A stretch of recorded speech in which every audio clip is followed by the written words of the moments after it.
Olá, sejam bem-vindos e bem-vindas a mais um CESP Entrevista.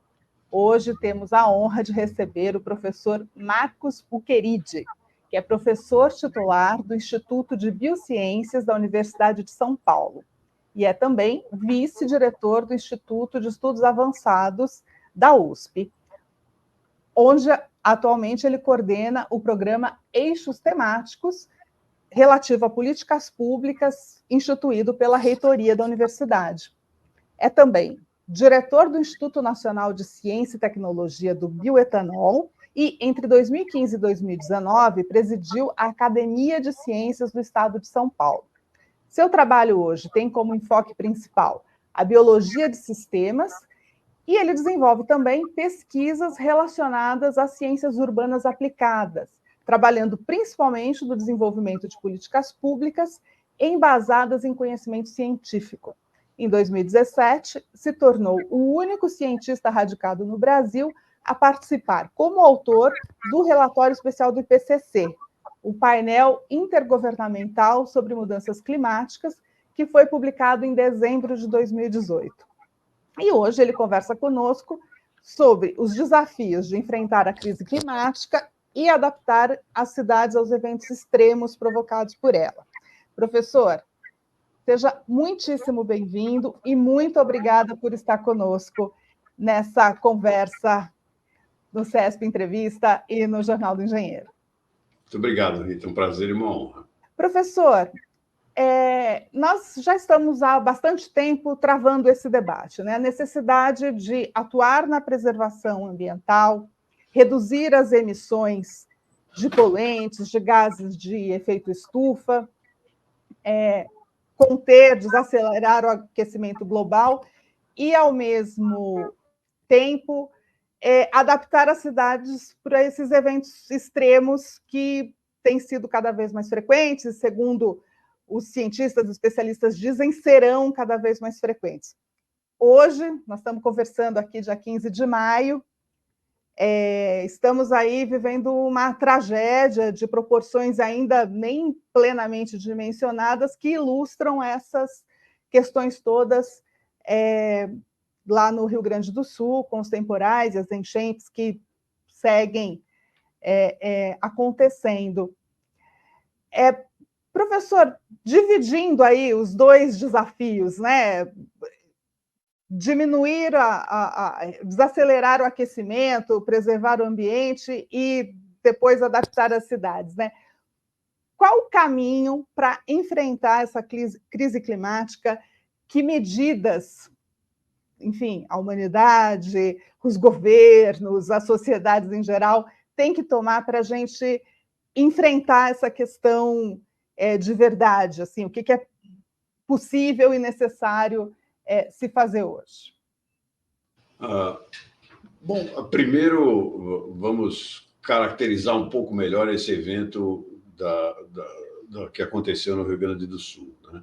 Até esse momento, pelo menos eu, né, a experiência que eu tive no IPCC, eu também participei do relatório anterior, que foi lançado em 2014, e tenho ouvido, desde que eu era um jovem cientista, tenho ouvido essa questão de que a temperatura está aumentando em todos os lugares do planeta e que nós precisávamos fazer alguma coisa.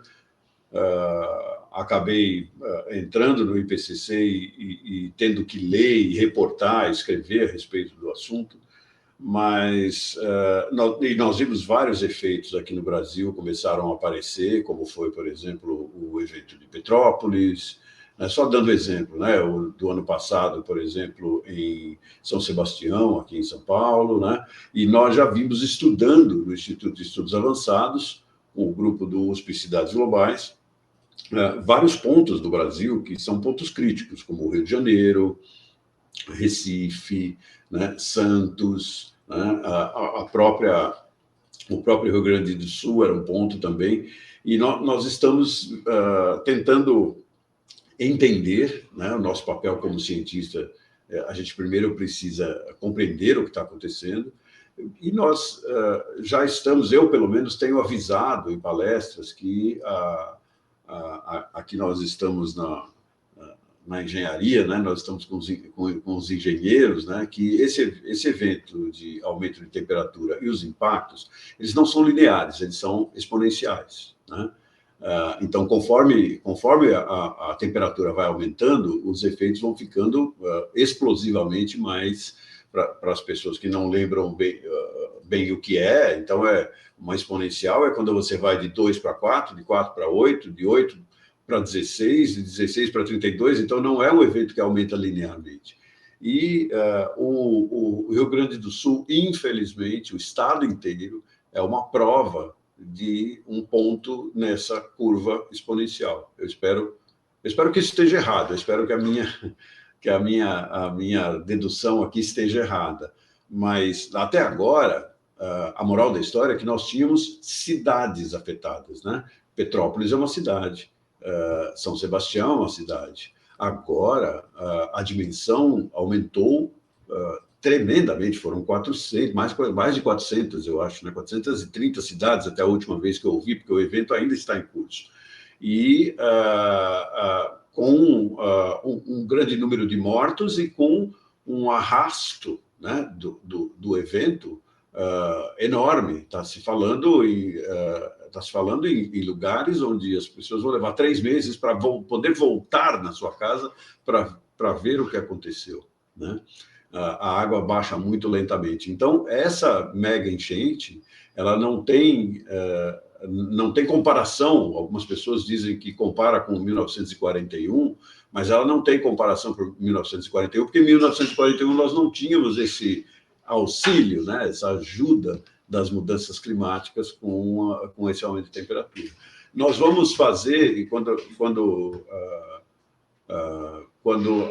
essa entrevista for divulgada, nós já teremos feito um evento lá no Instituto de Estudos Avançados, que será no dia 21 de manhã, sobre as lições aprendidas a partir desse evento no Rio Grande do Sul e para onde nós temos que olhar. Esse evento vai trazer esse é o primeiro, né, de uma série que nós vamos fazer, vai trazer grandes pesquisadores na área que vão discutir de vários aspectos. Então, um exemplo é os meteorologistas, né? O professor Marengo, né? O professor Edmilson Freitas, que vão explicar para a gente o que foi que aconteceu. A gente tem uma ideia de que houve um bloqueio atmosférico, esse bloqueio atmosférico ficou em cima do Sudeste, impediu que as frentes chegassem até o Sudeste e a água caiu toda no Rio Grande do Sul.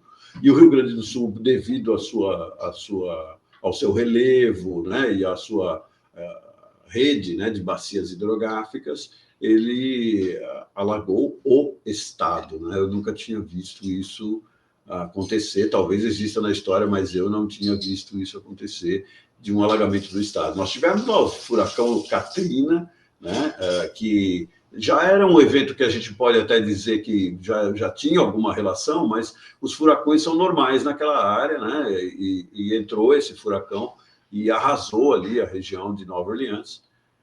E o grande problema, Rita, é o seguinte, é o depois, né? Agora, os estragos são tão grandes, a quantidade de dinheiro é tão grande nessa dimensão que aconteceu no Rio Grande do Sul, que a recuperação pode levar, eu espero sinceramente estar errado, mas isso pode levar décadas. Por que a gente diz isso? Porque nos Estados Unidos, que tem uma quantidade de dinheiro muito grande, o furacão Katrina foi há 20 anos atrás, e Nova Orleans não se recuperou ainda. Ainda existem sequelas disso. Eu espero que no Rio Grande do Sul seja diferente, que as aplicações das tecnologias, etc., sejam rápidas, eficientes, né, e que o dinheiro seja bem usado, né? Os gaúchos são muito organizados, então eu acho que isso também ajuda bastante, né? É um estado, é um povo que tem uma cultura muito organizada, então isso talvez ajude a ter uma recuperação mais rápida. Mas isso vai demorar bastante, né? E para mim, pessoalmente, trabalhando com isso desde a década de 90, né? E tendo lido já sobre a década de 80, os cientistas que começaram lá na década de 80 a fazer esse tipo de aviso, notadamente o cientista chamado James Hansen, da NASA, que foi um dos primeiros a publicar um trabalho dizendo, olha, gente, a temperatura está aumentando em vários lugares ao mesmo tempo, isso não é bom, etc. E naquela época existia um negacionismo em curso que estava relacionado com o comunismo, era Reagan, né, do Ronald Reagan, e tinha a Guerra Fria, e os comunistas eram muito mal vistos, etc. Então, ali houve uma vinculação do ambientalismo com o comunismo que gerou esse negacionismo que vem bater aqui. Isso foi reforçado, né, no governo anterior aqui no Brasil, com o negacionismo, com o desligamento, o desligamento de leis, né, de legislações importantes que nós tínhamos para a proteção do meio ambiente, e isso auxiliou, não é culpa disso diretamente, mas isso faz parte de um processo mais amplo, né? Sobre o que fazer a respeito, eu poderia passar aqui, só eu sozinho aqui, passar uns 2 ou 3 dias listando e comentando para você o que fazer. Porque o que fazer vai desde você... o que se fala muito agora, não, as pessoas não podem voltar para aqueles lugares onde elas estavam, etc. Mas tem muitos lugares que a gente vê claramente ali que não eram lugares assim tão alagáveis, né? Essas pessoas não vão poder voltar para lá, para onde elas vão? Então é preciso estabelecer políticas públicas. E para estabelecer políticas públicas, a característica das políticas públicas ela é, por natureza, uma ação experimental. O que eu quero dizer? Quando você estabelece uma política pública, isso depende de como as pessoas vão aceitar, isso depende de como aquele ambiente vai reagir, né? Então, as políticas públicas, na realidade, elas não funcionam bem quando elas são feitas de cima para baixo. Elas têm que levar em consideração as pessoas, porque as pessoas é que vivem lá, né? E os gestores que trabalham lá, esses gestores têm que ter a sua opinião também. Então, essas políticas públicas não podem vir lá do Senado, do Congresso Nacional ou da Presidência da República somente. Eles têm que estar, obviamente, mas isso tem que haver um pacto, tem que haver um trabalho conjunto, e leva tempo de implantação. As políticas públicas, elas são probabilísticas. O que eu quero dizer com isso? Não existe nenhuma política pública que dê 100% de acerto. Isso é impossível de acontecer. E se acontecer, vamos supor que hoje nós dois aqui tivéssemos uma política pública que a gente diz assim, essa é 100%. Amanhã, quando a gente acordar, ela já não vai ser mais, porque o ambiente já mudou. Então, a política pública é como a gente pegar um cachorro ou um gato. Você vai desenhar aquela política pública e você vai ter que cuidar dela, você vai ter que alimentar ela, você vai ter que ouvir as pessoas para que aquilo seja moldado, né? Então, a política pública não existe molde pronto, ela não tem moldes prontos, ela vai ter que ser feita de acordo com a situação. Então, no caso do Rio Grande do Sul, o caso do Rio Grande do Sul em essência, vai ser muito diferente nas diferentes regiões, se você pegar o norte, se você pegar o sul, né? Se você pegar Porto Alegre, ali são regiões bem diferentes entre si, com relevo diferente, com características diferentes, com impactos diferentes. Então, as políticas públicas ali vão ser bastante complicadas, elas vão ter que ser feitas separadamente. Assim como qualquer cidade que você pegar de lá, se você quiser comparar com Petrópolis ou com São Sebastião, vão ser coisas diferentes. Vão ser coisas diferentes. Então, em resumo, é muito difícil dizer para você que medidas. As medidas são medidas de políticas públicas.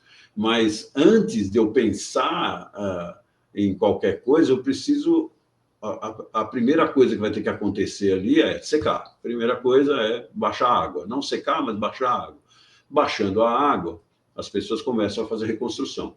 Eu achei que o governo federal tomou decisão excelente de dar dinheiro para as pessoas poderem, né, parece que vão ser R$5.000, Você dando isso para as famílias podem, pelo menos, né, comprar uma geladeira, mandar limpar, mandar arrumar, etc.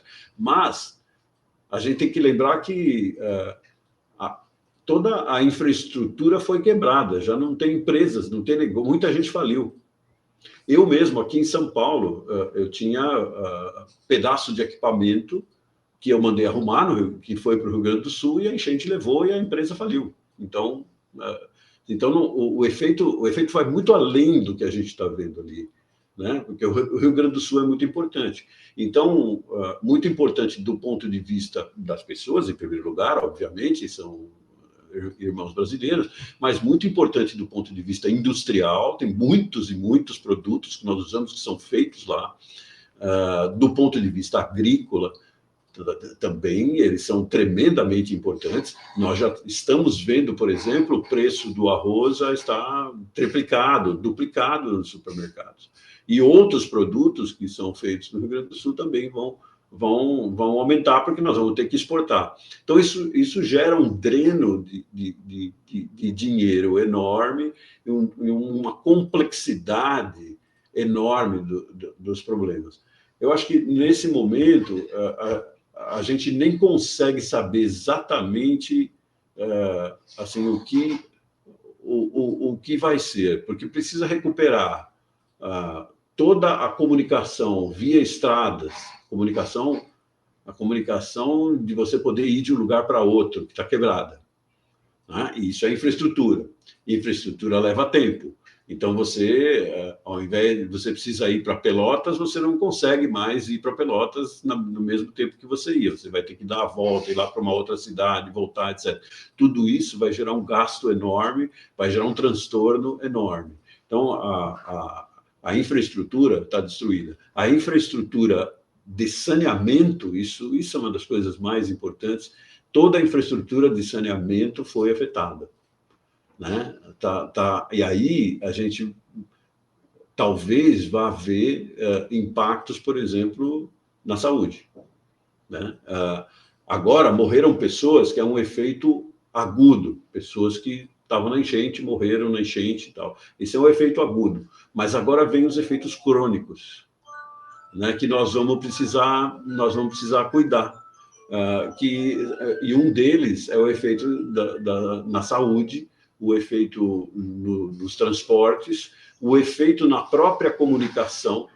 Nós fizemos um evento na quinta-feira passada com um colega de Pelotas e ele falou: olha, eu não sei se eu vou conseguir, porque a internet aqui já está ficando instável. E ele reportou naquele momento, ele falou, nós perguntamos como é que estava, se tinha enchente lá, até aquele momento não. Ele falou, até agora não estamos com problema. Mas, já ontem à noite, no supermercado, já estava faltando coisa. As pessoas já estavam correndo para os postos para pôr gasolina. Então, é um terror, uma catástrofe. Eu escrevi um artigo essa semana para o Jornal da USP, e eu chamo de catástrofe apocalíptica. Para quem vive lá, é uma catástrofe apocalíptica. Eu não vou conseguir falar para você o que fazer, mas assim, eu ataquei alguns pontos aqui. Quer dizer, nós temos que limpar tudo primeiro, depois olhar e criar uma infraestrutura, porque essa infraestrutura é o que vai fazer com que você possa, inclusive, entregar os donativos, etc. Nós tivemos problema, por exemplo, o Banco Santander, ele tem um centro de computação importantíssimo no Rio Grande do Sul que foi alagado. E aí nem o Pix funcionava aqui de São Paulo, a gente não conseguia mandar dinheiro para o Rio Grande do Sul, porque o sistema de lá estava... Né? Então, passaram-se aí uns 2, 3 dias até que eles conseguissem mexer. Mas você sabe quanto custa um negócio desse, né? O pessoal da engenharia conhece muito bem isso e sabe muito bem disso. Então, a primeira coisa é acudir as pessoas, né? A primeira coisa é tirar as pessoas de lá, dar todo esse auxílio, os donativos, etc. A segunda coisa vai ter que ser a recuperação da infraestrutura. Uma vez recuperada a infraestrutura, aí os engenheiros, né? Aqui o sindicato e tal, pode ajudar muitíssimo nisso, né? Ajudar os gaúchos já lá em conjunto com eles e tal, trabalhar para ajudar nessa questão de recuperação infraestrutural.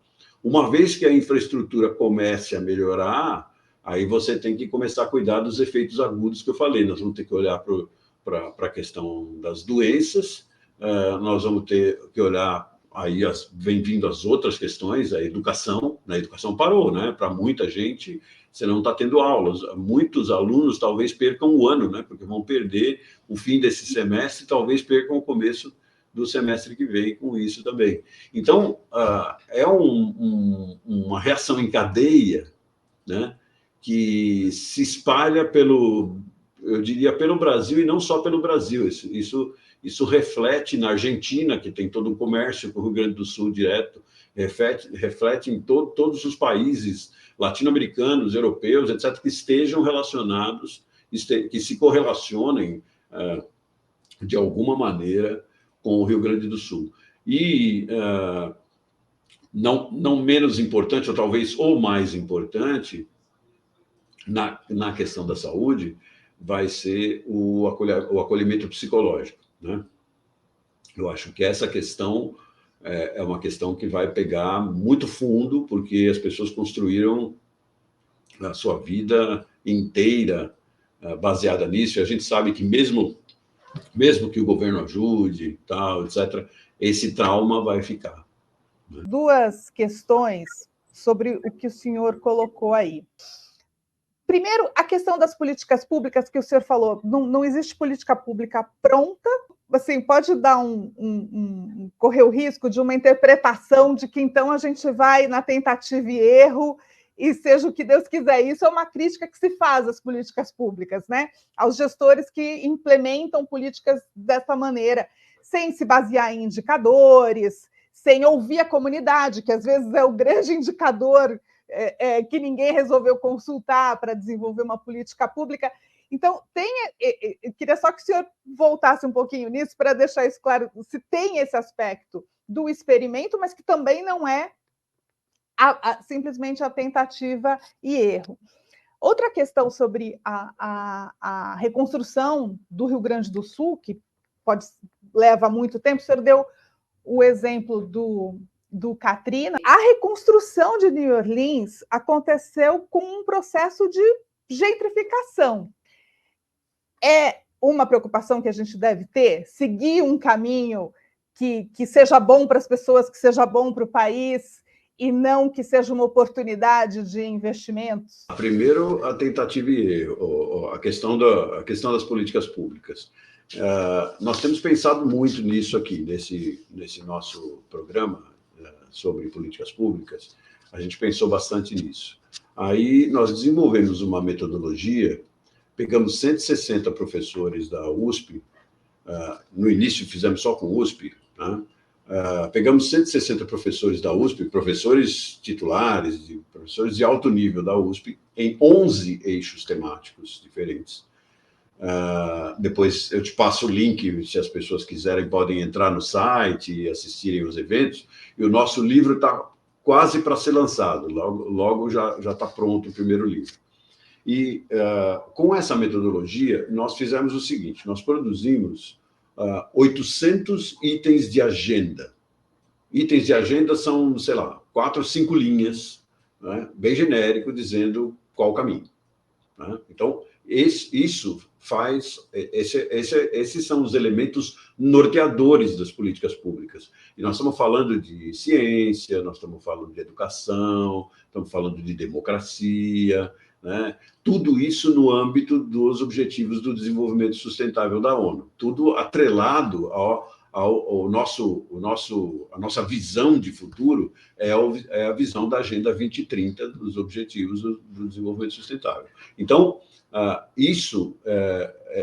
ideia disso é criar uma base justamente para que a política pública deixe de ser essa tentativa e erro e essa experimentação.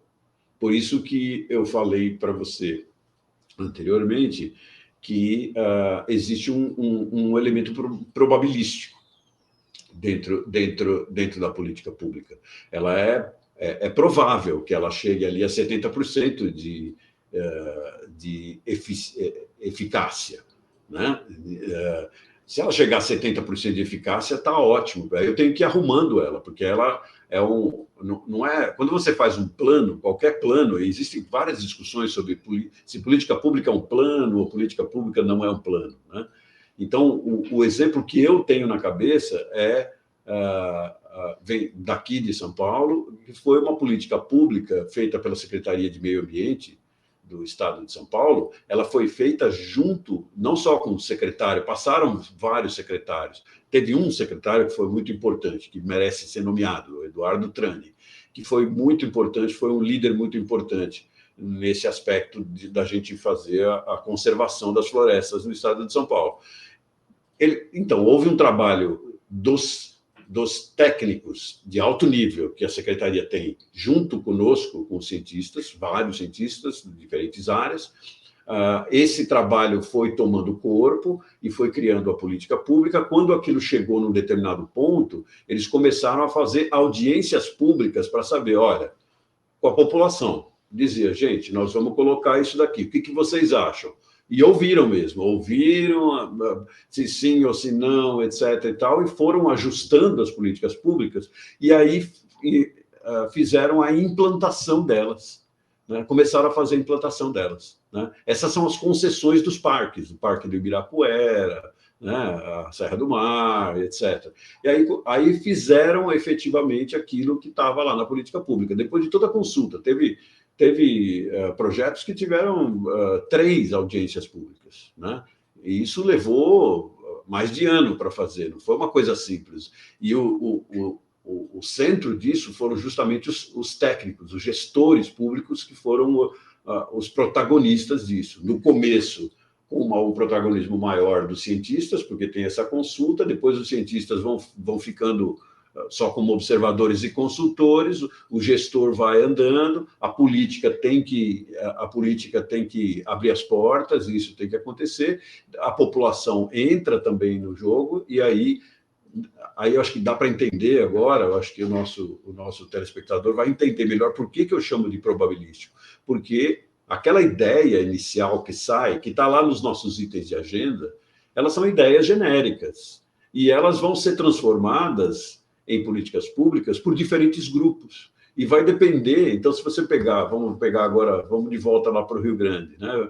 Para o Rio Grande do Sul. Se você pegar o norte, o meio, o sul, o oeste e tal, você vai ter que aplicar políticas públicas diferentes. Então, os nossos itens de agenda valem, mas eles vão ser combinados, lembra que são 800, né?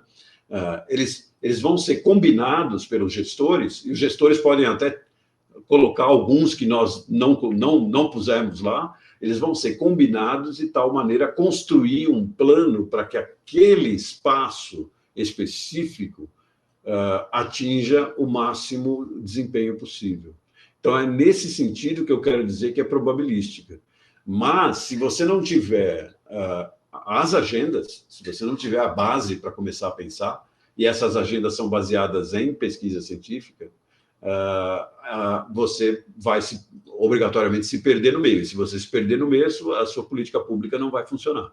Então, lá no Rio Grande, por exemplo, vai ser muito, muito, muito importante que os gestores de lá trabalhem com cientistas de lá, que são cientistas que conhecem bem a região, e que trabalhem também em contato conosco aqui em São Paulo, com o Rio de Janeiro, com Minas Gerais, com todo mundo que puder ajudar em termos do que? Levar ciência, levar uma base científica para que as políticas públicas possam ter um alicerce no conhecimento, né?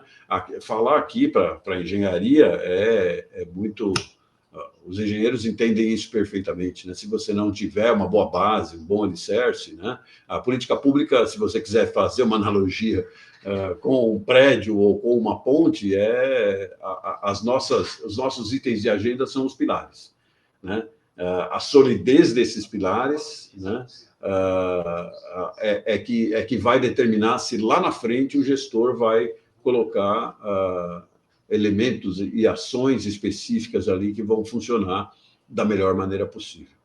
Não sei se eu esclareci, mas não é algo simples. Política pública, do jeito que se fala, que a gente ouve na televisão, parece algo simples. Vai aparecer algum mágico com uma cartola e vai tirar da cartola uma política pública que vai funcionar para todos. Não, não funciona. Política pública é algo local, né? É algo local e algo que precisa ser combinado com o local. Agora não tem nem com quem combinar, porque as pessoas estão fora de casa, as empresas faliram no Rio Grande, né?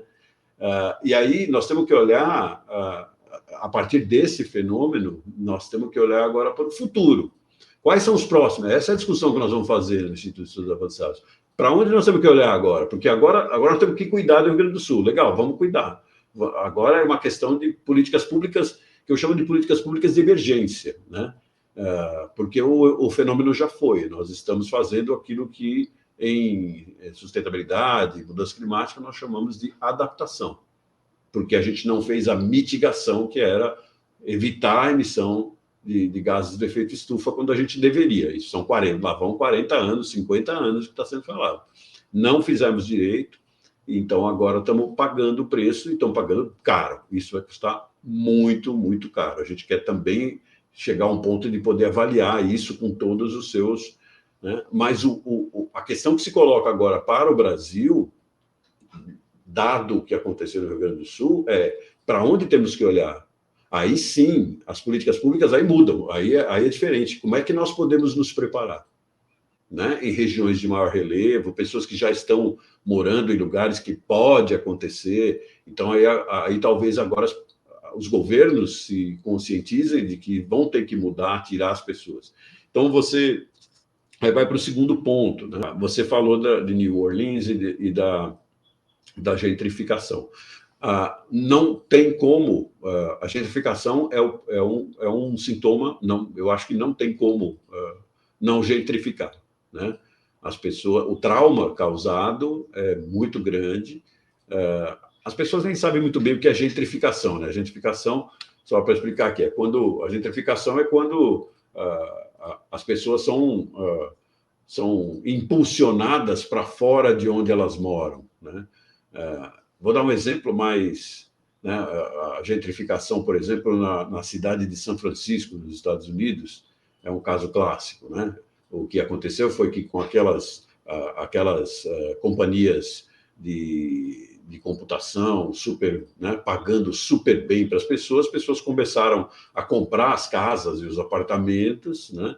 E aquelas pessoas que moravam ali já não conseguiam mais aguentar aquele custo de vida que começou a ficar muito alto e iam mudando para cada vez mais longe. Então, isso é que é a gentrificação, é uma substituição, né, de um conjunto de moradores que pertence a uma classe ou um grupo, etc., por outro, né? E essas mudanças, elas são esperadas. A gentrificação, em muitos lugares do Rio Grande do Sul, a gente vai ver isso, vai virar case, vai virar exemplo de gentrificação, porque em muitos lugares o pessoal vai sair, os gaúchos, eles popularam o centro do Brasil, criaram fazendas, eles já são um povo que sai de lá.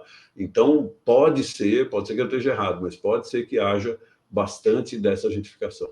O que eu acho que a gente, olhando de um ponto de vista mais macro, é o seguinte: a gente tinha um estado do Rio Grande do Sul num estado de equilíbrio. Estava tudo funcionando, o supermercado ali, as estradas aqui, os bancos funcionando, as escolas funcionando, delegacias, todo o que a gente chama de urbissistema, né? Todos os subsistemas urbanos secundários, que são super importantes, sistema financeiro, sistema de educação, etc., está tudo funcionando, né? E interconectado. É assim que funciona uma cidade, ela funciona como um urbissistema, parece um ecossistema, né? Ela entram produtos, né, que são importados ou da região rural ou de outra cidade. Esses produtos são processados dentro da cidade, dentro do urbissistema, usando água e usando energia, né? E produzem resíduos. Então, os urbsistemas, né, que são as cidades do Rio Grande do Sul, entraram em colapso máximo, muitos deles em colapso mesmo, colapso máximo. Porque o urbsistema ele pode ser incomodado se algum subsistema for afetado, sei lá, educação, segurança, né? Aqui em São Paulo nós temos um problema enorme de segurança, no Rio de Janeiro também tem um problema enorme de segurança. Quer dizer, tem um subsistema urbano secundário ali que está sendo afetado, afeta o resto da cidade, mas não é um ataque mortal. Nesse caso, muitas cidades tiveram um ataque mortal. Então, o que vai acontecer? Quando você tem um ataque mortal, você dissolve o equilíbrio. E quando agora o sistema for voltar a funcionar para criar os novos urbsistemas pós-catástrofe, eles não entrarão no mesmo tipo de equilíbrio, eles serão outra coisa. Então, é uma mudança do estado de equilíbrio que a gente está assistindo, uma mudança do estado de equilíbrio de vários urbsistemas em conjunto. Aí, se você pegar, é uma mudança de estado do estado, uma mudança de estado como estado físico da água, né? Que muda do estado líquido para o sólido, para o gasoso, e aí quando volta, só que nesse caso, quando volta, ele não volta com as mesmas características. É possível que volte melhor em muitos casos, né? Porque aprendeu, né? Incorporou, e é possível que volte pior, né? E se os urbsistemas tentarem voltar ao que eles eram antes, eles vão voltar para o mesmo nível de vulnerabilidade que eles tinham antes. Se voltar a acontecer enchente, eles vão sofrer exatamente a mesma coisa. Eu vi várias entrevistas de pessoas que estão em abrigos, que estão só esperando para voltar, falar, lá choveu a primeira vez, eu fiquei 3 meses fora de casa, agora eu vou voltar, eu acho que vai ficar mais 3 ou 4, mas eu vou voltar para lá. Ele vai voltar. Então, a esperança dessa pessoa é que ela volte para o mesmo estado de equilíbrio que havia antes. Isso vale para nós, para todos nós. Então, essa é a pergunta que nós estamos fazendo para o país. Nós estamos no estado de equilíbrio frágil. Vamos ficar assim? Né? Vamos esperar acontecer outros iguais a esse? Ou vamos tentar adivinhar? É muito difícil isso, né? Vamos tentar adivinhar o que pode acontecer, ou fazer hipóteses ou teorias sobre o que pode acontecer, e vamos tentar nos preparar. E esse é um momento em que teoria, hipótese, etc., tem um valor enorme. As pessoas não gostam muito disso, as pessoas querem ver a prática, não, vai lá, dá o dinheiro, faz a prática, né? Mas não, sem teoria agora, sem a gente tentar imaginar cenários, não tem prática para fazer numa coisa que vai acontecer no futuro, porque a gente não tem bola de cristal. Como nós não fizemos a mitigação, agora estamos aí diante do imperativo de fazer a adaptação. Agora, nós não fizemos a mitigação, mas há providências a serem tomadas também nesse campo? Reduzir a emissão de poluentes? Tem o que fazer hoje ainda? Ou a desgraça climática já aconteceu? A gente tem discutido muito no Brasil a transição energética e a questão do desmatamento, né? Reduzir o desmatamento e fazer a transição energética.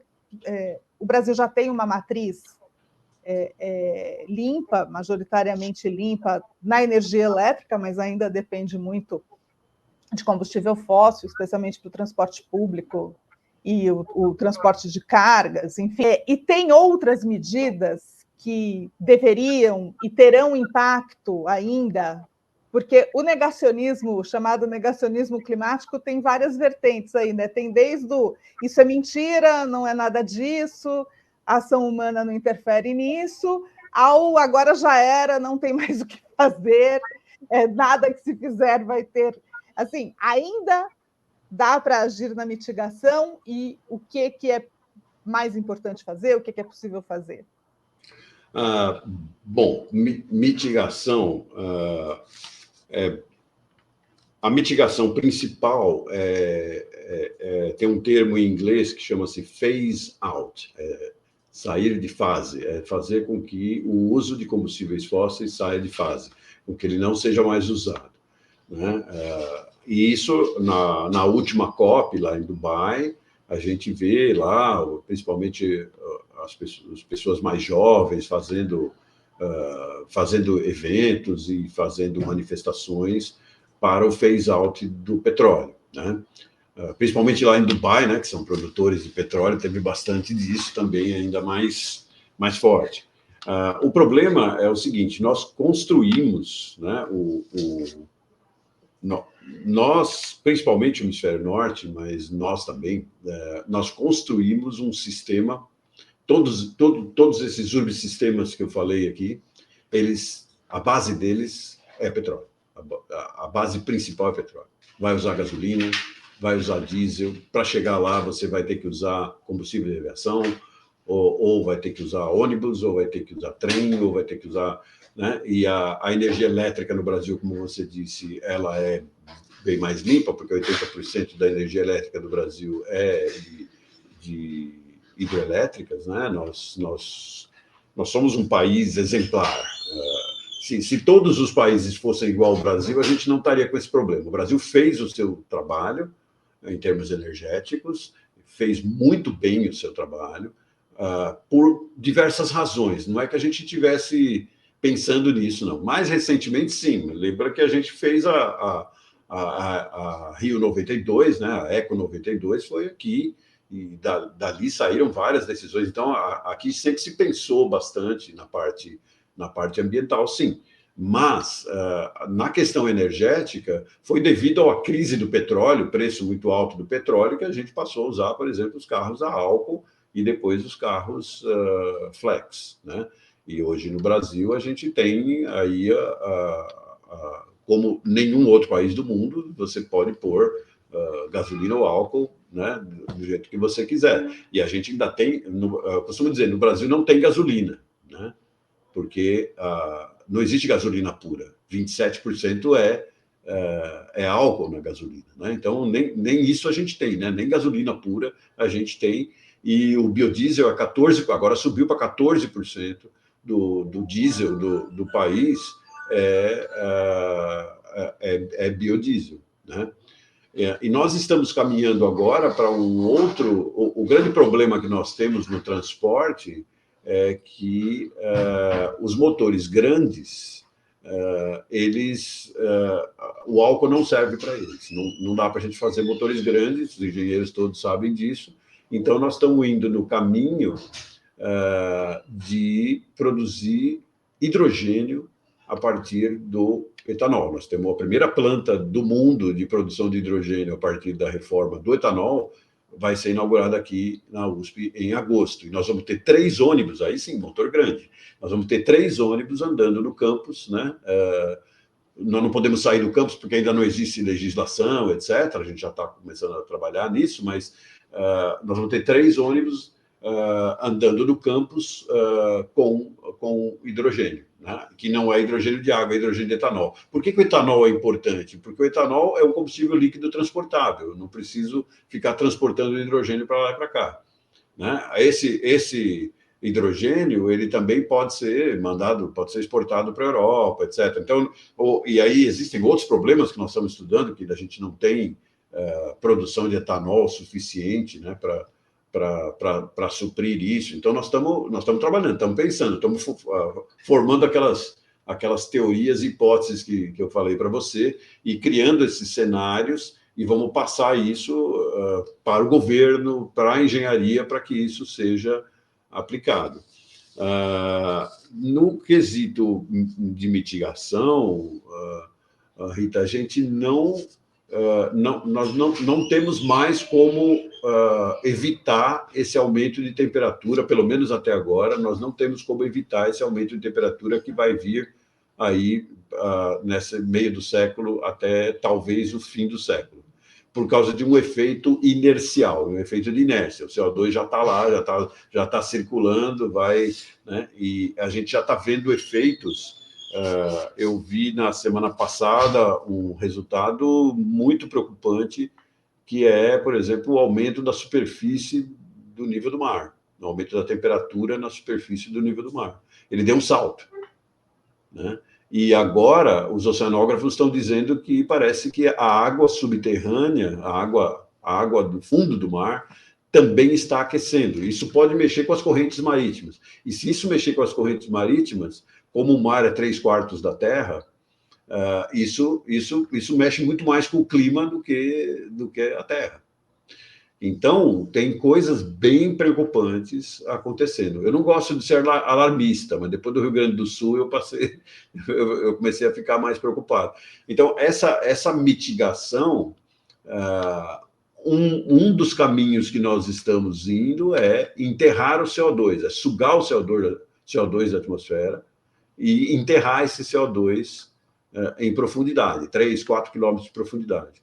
Quando esse CO2 é enterrado, os nossos geólogos já fizeram um trabalho aqui em São Paulo, por exemplo, um trabalho espetacular. Acredito que lá no Rio Grande do Sul também, um trabalho espetacular. Já conhecem a composição de rochas e etc. Então, quando você coloca, eles têm métodos, nós estamos discutindo com eles esses métodos de jogar o CO2 lá na profundidade, o CO2 reage com certas rochas e fica preso lá. Então, ele não vai ficar na forma de gás, né?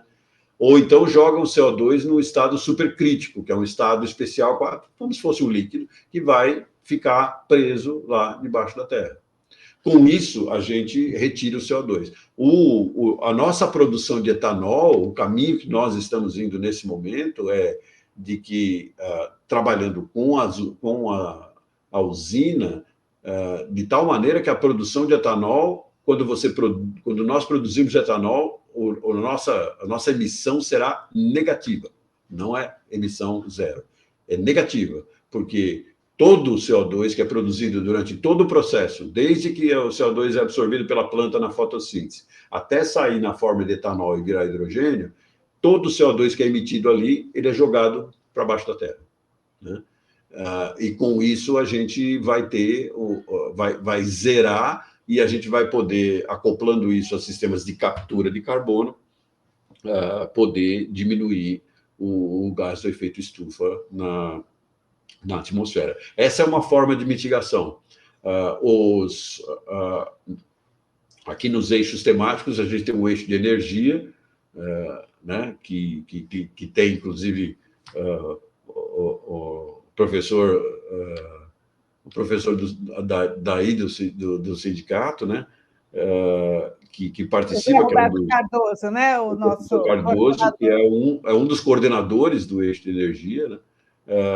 E ele me mandou artigos sobre a questão da energia nuclear. Eu acabei lendo mais e vendo documentário. Então, já se começou a falar de energia nuclear verde. A França é outro país. Os dois países do mundo que estão tranquilos, entre países grandes, né, que estão tranquilos do mundo, são a França e nós.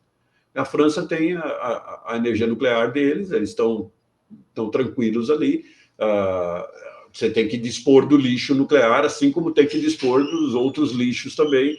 Então, tem toda uma discussão sobre isso, né? Então, essas são formas de mitigação que ainda sobraram para nós. O phase-out do petróleo, ele é muito difícil. O que a gente está defendendo agora é que toda a exploração de petróleo que vai ter que ser feita para manter o sistema funcionando, ela seja feita de forma sustentável ao máximo possível. Por exemplo, quando o barco está, principalmente no sistema brasileiro, que tira petróleo do fundo do mar, né? Quando o barco está lá tirando, o barco usa diesel. Então, ao invés de usar diesel, ele vai usar metanol produzido a partir do etanol, certo? Ele vai usar energia eólica, vai usar energia solar, né? E ao invés de usar o diesel, aquele diesel sujo que os barcos usam, por exemplo. Então, isso vai amenizando um pouco o próprio processo de extração de petróleo. Já o petróleo na terra, eu já não consigo te falar muito, eu tenho acompanhado mais a questão marítima. E tem muito dinheiro sendo investido nessa questão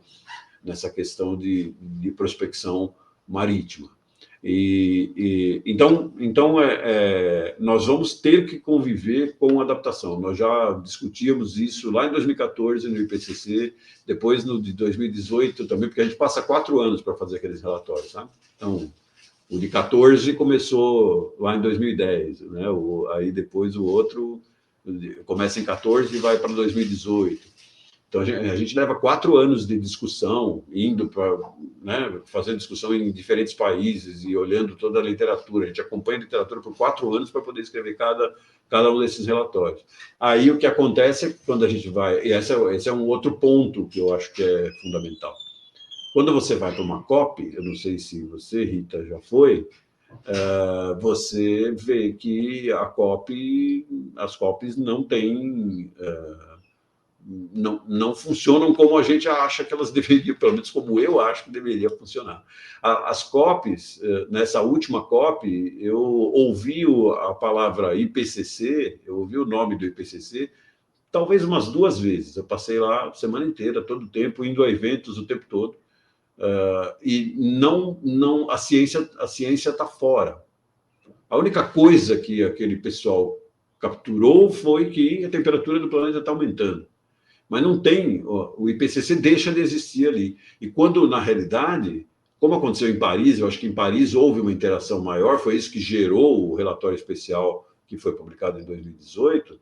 Em Paris, a discussão foi mais forte em torno da ciência, e dali saiu a demanda para o IPCC dizer: olha, então, o que vai acontecer se a gente chegar a 2 graus? Aí, quando a gente se reuniu no IPCC, aí a gente falou assim: não, 2 graus é muito, vamos trabalhar com 1,5. Né? Porque 2 graus, as coisas já começam a ficar como aconteceu aí com o Rio Grande do Sul. E está acontecendo antes, esses eventos extremos estão mais extremos e acontecendo antes do que as previsões matemáticas diziam. Então, talvez existam alguns elementos que nós, cientistas, não conseguimos capturar. As nossas teorias foram menos precisas, né? E infelizmente, para o lado contrário do que a gente esperaria, né? Os negacionistas, obviamente, sempre esperam que isso não exista. Né? E o negacionismo que você falou, eu chamo de negacionismo raivoso, porque a negação é o primeiro passo do luto, né? Depois vem a raiva, né? Depois vem a barganha, depois vem a aceitação e tal. E a maioria da população acho que já aceitou, a gente já está numa percentagem muito alta de aceitação, mas ainda existem os negacionistas, e os negacionistas se transformaram em negacionistas raivosos, né? Eles estão indo para o domínio da raiva, e é isso que faz essas pessoas criarem fake news para atrapalhar o processo, ou então é o que faz com que as pessoas interfiram em legislações que já existiam, ou impeçam, né, no próprio Congresso Nacional, impeçam que legislações ambientais sejam aprovadas. Eu sei que legislação ambiental é um negócio que enche o saco, como se diz, né? Não pode fazer, mas a gente tem que entender que tem coisas que não pode fazer mesmo, né? Isso faz parte das descobertas da ecologia que vem lá da década de 30, né? É assim que o planeta funciona, né? E não adianta querer... É como querer revogar a lei da gravidade, né? Não dá. A gravidade é uma lei física natural. Então, as leis ambientais, a ciência ambiental, ela tem as suas leis, assim como a física tem as suas leis, e se a gente desrespeitar essas leis, que é o que a gente tem feito consistentemente, não mitigando, por exemplo, né, a gente vai pagar o preço, que é o que está acontecendo agora. Infelizmente, muita gente inocente tem que pagar o preço, né, por causa de não ter tido a consciência antes. Uma questão que eu acho importante dentro desse contexto que você falou é que, seja o que for que nós fizermos, nós vamos ter que mudar um pouco do sistema capitalista que nós temos. Esse nosso capitalismo, onde poucas pessoas têm um lucro muito alto, né?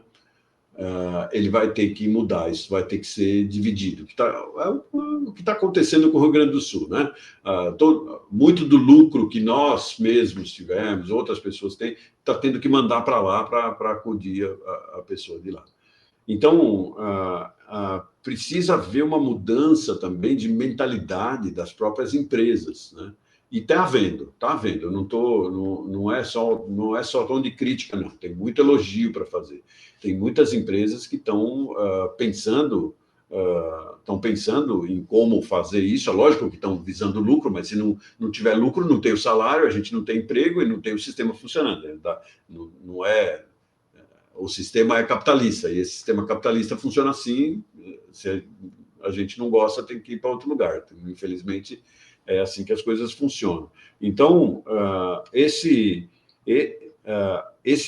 ponto de como funciona a ideologia, como funciona o sistema socioeconômico que a gente está, ele vai ter que sofrer uma adaptação. A gente já tem falado isso da mesma maneira que a gente tem avisado que, olha, a temperatura vai aumentar, a gente também tem avisado que o sistema precisa mudar, que a economia precisa se modernizar, assim como a agricultura precisa se modernizar. Isso, de novo, o Brasil é um exemplo. A gente fala do agribusiness. O agribusiness do Brasil, ele é muito... O agribusiness verdadeiro, ele que eu digo verdadeiro, não é aquele agribusiness que entra na Amazônia lá e que é criminoso, não é esse. Não é o que queima a Amazônia. É o agribusiness que produz comida e que tenta produzir... Tenta aumentar a sua produtividade para ter mais lucro, obviamente, e também se preocupa muitas vezes com o meio ambiente. Então, não tem muito não tem muito mais o que reclamar ou o que pensar. O meio ambiente hoje faz parte de qualquer decisão, de qualquer política pública, de qualquer coisa que nós fizermos. Ele tem que ser considerado. E as pessoas têm que aprender a usar isso. Eu sou um otimista, né? Apesar do Rio Grande do Sul, que me chocou profundamente como cientista, né? Como pessoa, claro, mas como cientista também, porque eu não esperava que acontecesse tão rápido um evento tão violento. Mas eu acredito na inovação e na tecnologia, né? No mundo, nós temos muita coisa muito interessante sendo feita, muitas ideias. Então, não é improvável que, de repente, apareçam ideias que mudem as coisas de uma forma até radical, né? E que esse problema consiga ser resolvido num tempo menor do que o que eu estou falando aqui. Estou falando até o fim do século. Né? A gente, quando discute e tal, mas aí é uma coisa que a gente fica, mesmo como cientista, a gente fica meio cego, né? Daqui até 2100, bom, nem vou estar mais aqui, mas fica olhando 2100, você fala, poxa, tá, do jeito que as coisas estão, até 2100 as pessoas vão ter que viver com isso. Mas pode ser que não, pode ser que apareçam aí tecnologias novas, né, apareçam inovações, né, que sejam implantadas e que ajudem no problema. Um problema sério que nós temos com essa questão das inovações é que existem quando aparece alguma coisa, a sociedade se apropria de tecnologias por motivos, às vezes, que não são... o que eu quero dizer é que não é a melhor tecnologia que ganha a competição. A gente viu isso na fita cassete versus o CD, no VHS versus o sistema PAL, né? Para quem é mais velho aqui, né? Que já viu isso, né? Os CDs, né? Que agora nem existem mais, agora é tudo streaming, né? Mas os CDs, eles tomaram o lugar de uma fita cassete que, na época, tinha uma tecnologia melhor de som, que a gente podia ouvir melhor os sons graves e tudo, só que o CD era mais prático de fazer, tinha bastante plástico, é o petróleo, né? Tava tudo na mão, etc. Então, o CD ganhou. O VHS, que é um sistema de vídeo ruim na época em relação ao sistema PAL, né, que era usado, inclusive os jornalistas sempre usaram sistema PAL, né, para fazer as edições dentro das TVs, etc. E o VHS ganhou a batalha, ou ganhou a guerra e ocupou todos os espaços. Esses são dois exemplos, né? E tem vários outros exemplos de produtos que ganham a competição sem ser os melhores produtos. Então, nós precisamos ficar vigilante com isso, né? De não escolhermos tecnologias que não sejam as melhores. Então, existe toda uma discussão. Eu falei aqui do etanol para hidrogênio, mas, ao mesmo tempo, nós estamos discutindo. Será que é isso mesmo? Será que o hidrogênio é o melhor caminho para ir? Ou será que não? Vamos fazer todos os cálculos. Estamos tentando fazer os cálculos mais... pegar especialistas de todas as áreas, né, da engenharia, da economia, da biologia, da matemática, de todas as áreas, para tentar fazer os cálculos e tentar ver se realmente esse é o melhor caminho para ir. E abrir os ouvidos ali, os olhos para outras ideias que apareçam, né? E elas estão aparecendo. Então, eu sou um otimista em relação a... O ser humano tem uma capacidade de inovação, o Homo sapiens, né?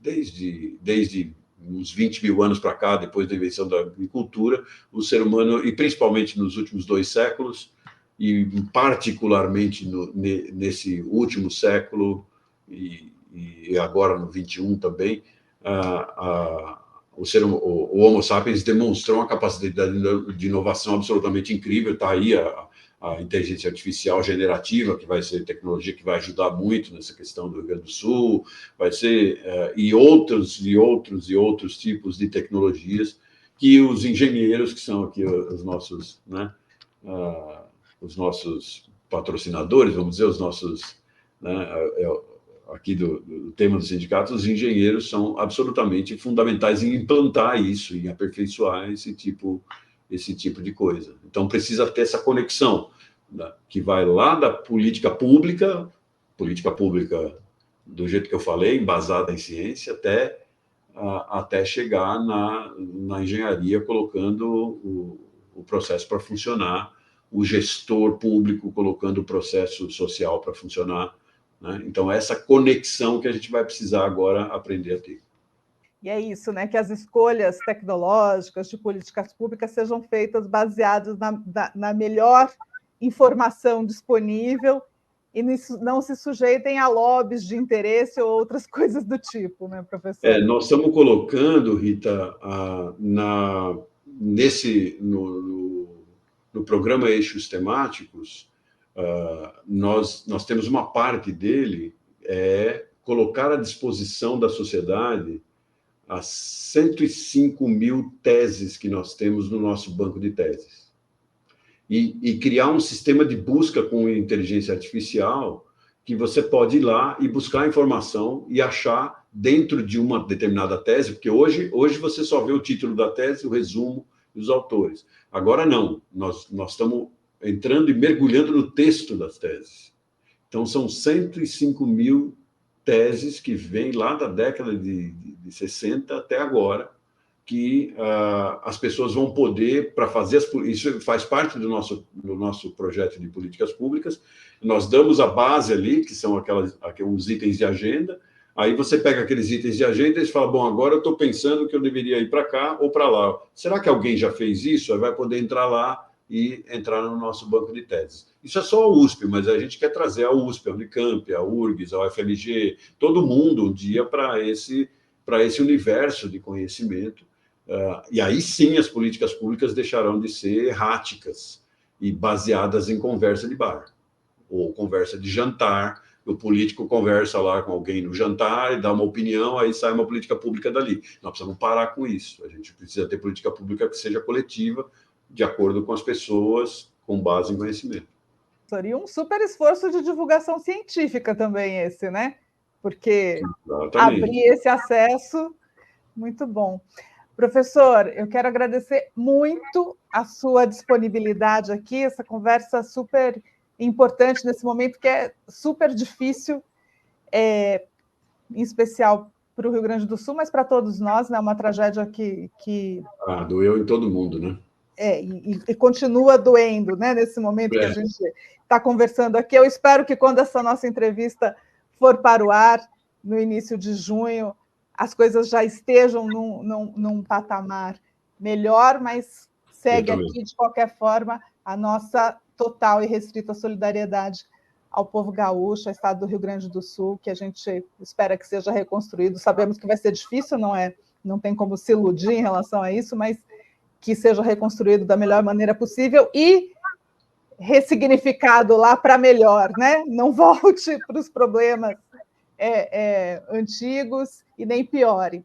Professor, muitíssimo obrigada. Foi um prazer poder ouvi-lo aqui. Eu que agradeço, Rita. E muito obrigada também a você que acompanha a mais esse CESP Entrevista. Hoje essa edição super importante, ouvindo o professor Marcos Bucheriti. Até a próxima.